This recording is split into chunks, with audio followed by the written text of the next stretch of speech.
Welcome back again here at Calvlog TV. Ito nga, papanoorin natin ang highlights ni Kai Sotto mula sa laban niya kanina lamang. So si Kai Sotto ay naglaro ngayon ng kumpleto at malakas. So kitang-kita natin na napakalaki ni Kai Sotto ngayon, talagang lumaki siya.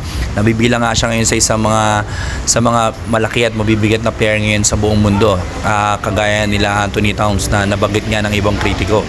Ito nga pala si Kai Sotto ay naglaro ngayon ng kumpletong minuto at sa kanyang naipakita ngayon ay all around siya. So kung saan depensa, opensa at na blanca pa nga siya dyan.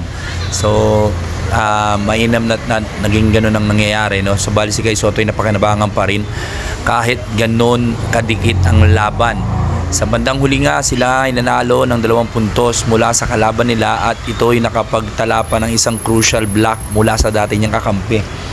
So si Kai Sotto nga ay naglaro at ayan nga kita-kita natin, no? Si Kai Sotto ay napakalaki na. Pag bumangga ka talaga sa kanya, giba ka eh. Mayroon pang assist yan. Si Kai Sotto ay nagiging all around na rin, no? Tulad ng ating ine-expect, tulad ng mga laban niya noon nung siya pa ay nagsisimula pa lamang sa bilig. At naging siya ay isang prospect dahil nga sa marunong itong mamasa, marunong din itong mag-dribble.